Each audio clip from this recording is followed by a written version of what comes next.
बिस्मिल्लाहिर्रहमानिर्रहीम exercise 18.1 question number 7। सारे student मेरी तरफ मुतवज्जो होंगे और देखेंगे इधर। क्वेश्चन नंबर 7 में है, पहले क्वेश्चन को समझना चाहिए। अगर हम क्वेश्चन समझेंगे नहीं, सिर्फ हमें आंसर समझने की जरूरत है। क्वेश्चन तो बुक में लिखा होता है, ये सोच गलत है। पहले क्वेश्चन समझना चाहिए। आपसे पूछ रहे हैं आपके अब्बू का नाम क्या है, हाँ बोले फातिमा। अरे क्वेश्चन आपने सही समझे ही नहीं, मदर का नेम बता दो। तो इसीलिए क्वेश्चन को पहले समझना चाहिए। तो स्टूडेंट क्या करते हैं, क्वेश्चन को बोलते हैं वो तो बुक में लिखा होगा, पेपर में लिखा होगा, हमें समझने की क्या जरूरत है, हमें तो आंसर देखने की जरूरत है। फिर वो आंसर कभी भी समझ नहीं आता, वो रट्टाफिकेशन है। तो सबसे पहली जो चीज है हमारे पास क्वेश्चन को समझना कि find the value of x in the following, यानी इसमें नीचे 4-5 सवाल है, इनमें x की वैल्यू फाइंड करना है और ये प्रोपोर्शंस हैं। ये क्वेश्चन प्रोपोर्शनल क्वेश्चन है। प्रोपोर्शन क्या होता है? जब दो रेशोज आपस में बराबर हो, एक रेशो और दूसरा रेशो। रेशो कैसा दिखता है? ये रहा रेशो, ये देखें, ये दो डॉट्स लगी हैं, ये और ये वैल्यू एक रेशो है, ये एक रेशो है, दो वैल्यूज है, रेशो एक है। मिसाल के तौर पर मैं यहां लिखता हूं 2:3।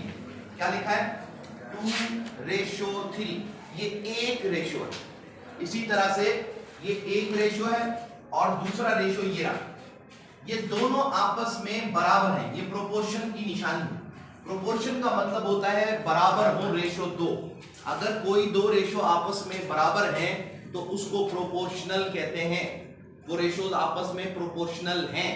तो अब इसको मैथमेटिकली सॉल्व करने के लिए याद रखें, जो पहली और लास्ट टर्म है इसको हम क्या कहते हैं? एक्सट्रीम टर्म्स, पहली और आखिरी।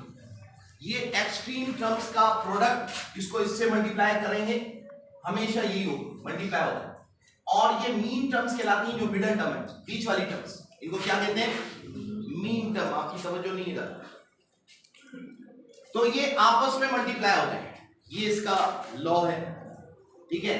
दूसरा ये कि अगले स्टेप में हम क्या करेंगे कि हम यही रेशो दोबारा लिखें, तो 2x + 5 रेशो को हम फ्रैक्शन फॉर्म में लिखें तो ऐसे लिखेंगे और ये प्रोपोर्शन इक्वल टू बन जाएगा। फिर ये रेशो है तो हम इसको लिखेंगे 3x - 2 और रेशो को ऐसे लिखेंगे फ्रैक्शन। कैसे लिखा? तो ये देखें, अगर रेशो ऐसे दिया है तो मैथमेटिक्स सॉल्व करते, इसका सॉल्यूशन करते वक्त हम इसको 2/3 करके लिख सकते हैं। कोई भी रेशो हो तो उसको इस तरह से लिखा जा सकता है। तो अब हम क्या करेंगे कि यहां भी यही किया कि ये रेशो हमने फ्रैक्शन फॉर्म में लिया, समझे, और इसको भी फ्रैक्शन फॉर्म में लिया है। अब मैथमेटिक्स का असूल है कि अगर इसी का असूल लगा बीच में, तो आपकी यहां रकम डिवाइड कर रही है, वहां जाकर मल्टीप्लाई करेगी। ये रकम डिवाइड कर रही है, बीच वाली रकम डिवाइड कर रही होती है ऊपर वाली। इस तरफ ये 5 इसको डिवाइड कर, वहां जाके मल्टीप्लाई करेगा। तो हम बैक वक्त अगर दोनों को मल्टीप्लाई करने भेजेंगे तो हम इसको कहते हैं क्रॉस मल्टीप्लिकेशन। क्या बोलते हैं? Cross multiplication. तो क्रॉस मल्टीप्लिकेशन में क्या होता है कि 5 जाकर इस रकम से मल्टीप्लाई होगा और 7 जाकर इस रकम से मल्टीप्लाई हो जाएगा। तो हम इसको कहते हैं क्रॉस मल्टीप्लिकेशन करेंगे। अब हम क्या करेंगे? 7 को ले आएंगे इधर, ब्रैकेट लगाएंगे, इसका मतलब है मल्टीप्लाई होगा और ये किससे होगा? 2x + 5 से, राइट। फिर उसके बाद इक्वल टू, अब जो 5 है वो मल्टीप्लाई करेगा 3x - 2 से। अब सिंपल है। और एक बात जरूर जहन में रखें, हमेशा मैथमेटिक्स हो, फिजिक्स हो, चाहे केमिस्ट्री हो या कोई भी साइंस का सब्जेक्ट हो, इसका कोर पॉइंट यह है कि जो हम अंडर ऑब्जर्वेशन प्रॉब्लम हम सॉल्व करने जा रहे हैं, अगर हम उसकी एक इक्वेशन बना लेते हैं, एक इक्वेशन हम बना लेते हैं।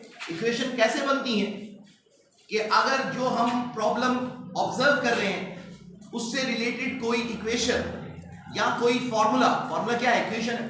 अगर वो हमें मिलता, जानते हैं हम, तो वो अप्लाई करेंगे तो उस इक्वेशन में एक अगर अननोन है तो वो जरूर फाइंड हो जाएगा।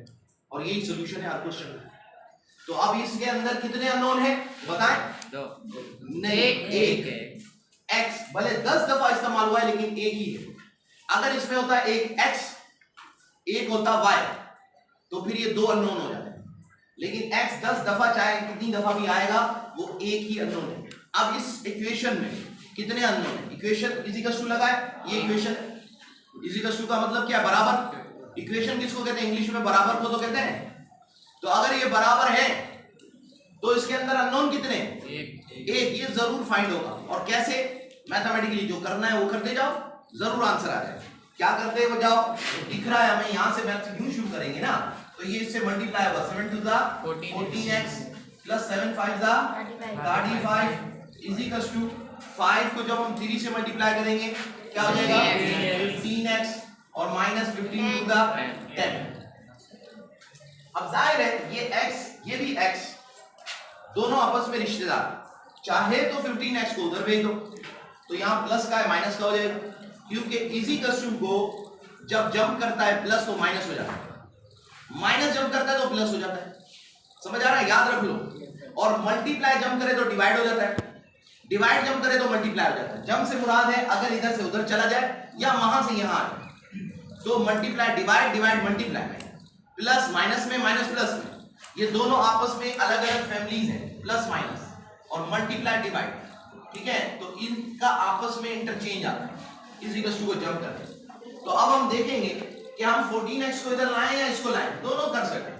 लेकिन अगर हम बड़े के पास छोटे को भेजेंगे तो एक स्टेप हमारा बचेगा। तो 14x छोटा है, इस तरफ भेजेंगे तो किसका हो जाएगा? किसका हो जाएगा? माइनस का 15x माइनस 14x हो गया। अब हमें x को अकेला करना है, क्योंकि जो अननोन फाइंड करना होता है उसको अकेला करना है। तो इस x के साथ इधर माइनस का 10 भी है, वो यहां नहीं लिखे, उसको उधर भेजें। अननोन को अकेला करना है तो x आ गए एक तरफ और बाकी जो भी वैल्यूज हो उस तरफ भेज दो। तो ये माइनस का 10 उधर अगर चला जाए, वहां पर पहले से 35 बैठा हो, माइनस का 10 उधर चला गया तो किसका हो जाएगा? प्लस का 10। अब देखिए 15 में से 14 गया तो क्या बचा? x 1 लिखा होता है। 35 और 10 कितने हो गए? 45 और ये आ गया x।